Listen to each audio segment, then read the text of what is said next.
It's not called Speed Up or TikTok version. It's called Night Call, and you put it on the radio on the phone now!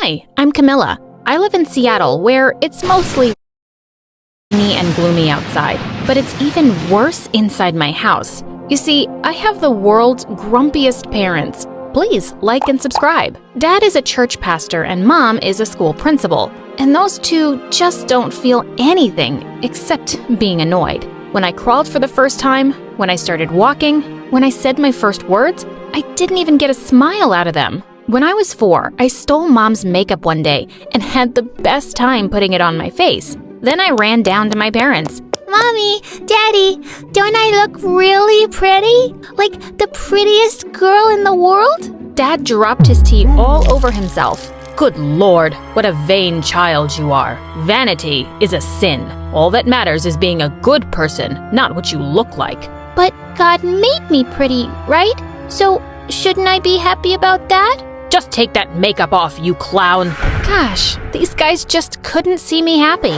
They were weird, and they kept getting weirder. Once, I went to attend a wedding at Dad's church. During the ceremony, the bride got so emotional, she started crying. Aww. As everyone else smiled, I suddenly saw Mom leap forward, and she started screaming at her. Get a grip, woman. What kind of moron cries at their own wedding? Just pronounce them husband and wife so this miserable wedding can be over. The woman attacked Mom, and I tried to pull Mom away, but she suddenly threw up all over the bride's dress. Oh my God! At least that wasn't on purpose, because it turned out Mom was pregnant. Amy entered our lives soon, and she was the cutest. My parents were completely indifferent to her too, but she had me. I couldn't stay home with her for too long though because I was starting school. Mom's sweet words on my first day were, "Don't call me Mom. I'm your principal there. In fact, don't even talk to me. And don't come crying to me if anyone says anything to you."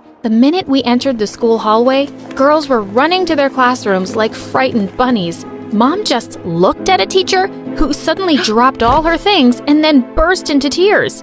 Whoa, Mom was a terror around here. But soon everyone discovered that I was her daughter, and everyone just stayed away from me.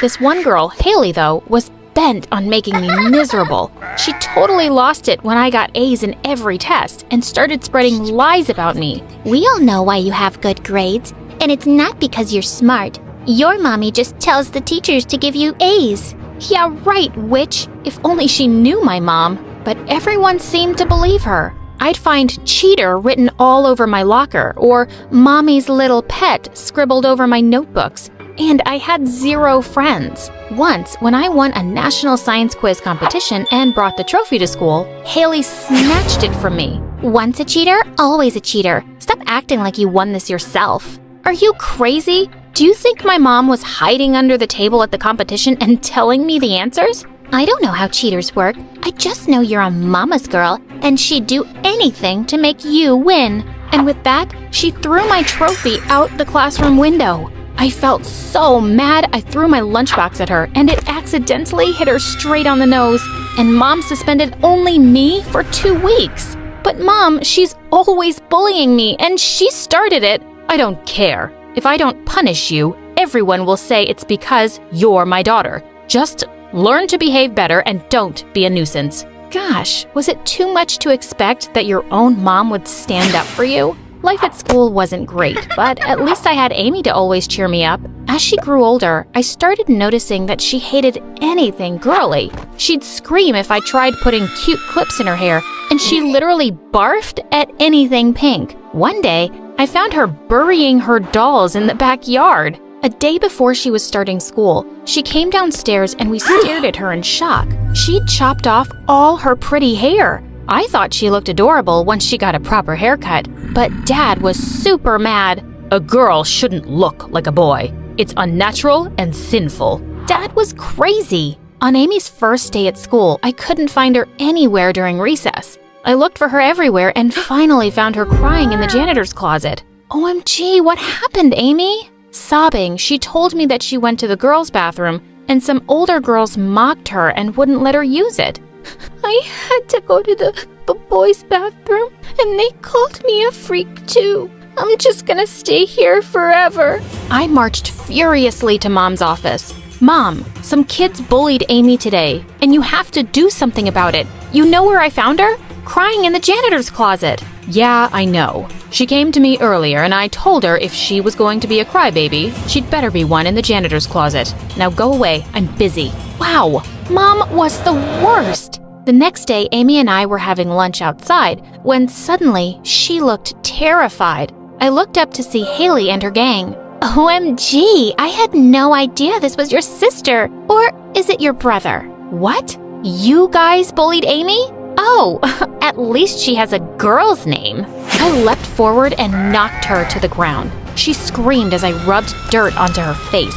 Her friends pulled us apart, but I spat at her and yelled, "Don't you forget, Haley, we are the principal's kids. If you ever hurt Amy again, I'll have your butt kicked out of this school." Well, that was a really empty threat, but they didn't need to know that. It seemed to be working because they weren't coming after her anymore. A few months later, it was Amy's birthday, and she was excited to invite all her classmates to her party. To my surprise, she wanted a Frozen theme. But Amy, you hate that movie. But all the other kids like it. That's what I want, okay? I did what she asked, and she even wore a really frilly princess dress. But 3 hours passed, and not a single kid turned up to Amy's birthday. Seeing her sad face just broke my heart. They just don't like me. No one likes me. Not even Mom and Dad. I try to be like everyone else, but... Oh, Amy, you shouldn't have to do that. People are just afraid of anything different because they don't understand it. But why are you trying so hard to fit in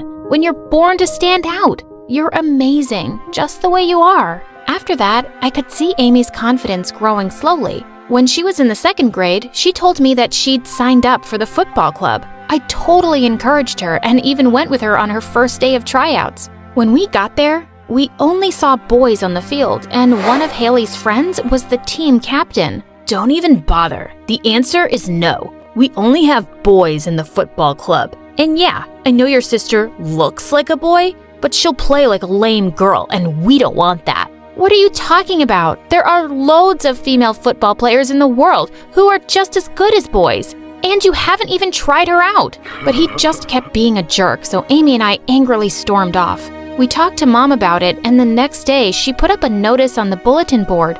No girls allowed in the football club. Ugh, what was wrong with Mom? A few weeks later, it was Halloween, and Amy chose to dress up like Park Jimin from BTS. As I was helping her get ready, Amy turned to me shyly and said, "Do you think I look cool? I kinda have a crush on this girl, and..." You what? To my horror, I saw Dad standing in the doorway, his face turning purple. What did you just say? You, a girl, have a crush on another girl? That's a huge sin. If you dressed like a girl and acted like a girl, you'd feel like one too. God, you're such an embarrassment. That's enough, Dad. It's all your fault. Let her do whatever she likes. Girls can be whatever they want. You filled her head with this nonsense, and now look at her. I can't even look at her. Amy burst into tears as he stormed off, and I hugged her tight. You know he's crazy. Just ignore him. You just go out and have a good time. Amy still looked sad as she went trick-or-treating with the neighborhood kids. I started to get worried when she didn't return hours later. I was about to go look for her when I found her sitting on our doorstep. She was covered in eggs and ink. Oh my God, who did this? Haley and her friends. I took her hand and marched her inside to our parents. Amy, what happened to you? It's Haley and her gang again. Mom, you have to punish them this time. If you don't, it will encourage them to do even worse. To my shock, Mom just replied coldly, I can't punish kids for what they do outside school. And there is another way to stop this. Just don't be weird. If she acted like a normal girl, people would be normal with her. I just exploded. Are you kidding me? Amy isn't hurting anyone by being herself. but those kids are going out of their way to hurt her. They are not normal, and you aren't either. You guys don't even know how to love your own kids. What could be more abnormal than that? I grabbed Amy and packed our stuff and moved to Grandma's house. I was so done with my awful parents. Amy wanted to be off from school for a while, so I went alone, but I wasn't going to be silent anymore. That day in the debate club, I asked the rest if they felt boys and girls didn't have the same opportunities in school, and so many agreed. Lots of girls wanted to play soccer, but they couldn't. And boys in the dancing and singing clubs were always getting bullied, so they just dropped out. We started a petition demanding equal opportunities for boys and girls, and to our shock, we got hundreds of student signatures in a day. We submitted it to Mom, who, of course, she just slammed the door in our faces. But she couldn't ignore everyone. Kids started gathering around her office in protest, and soon the hallway was blocked with chanting students. The next day, even parents turned up. You better listen to us, lady, or we're taking our kids out of here. I'm a journalist. I'll write a really nasty article about you and this school. Yeah, and we're tired of our kids getting bullied. Punish the bullies. The school board was forced to accept our demands, and we were ecstatic.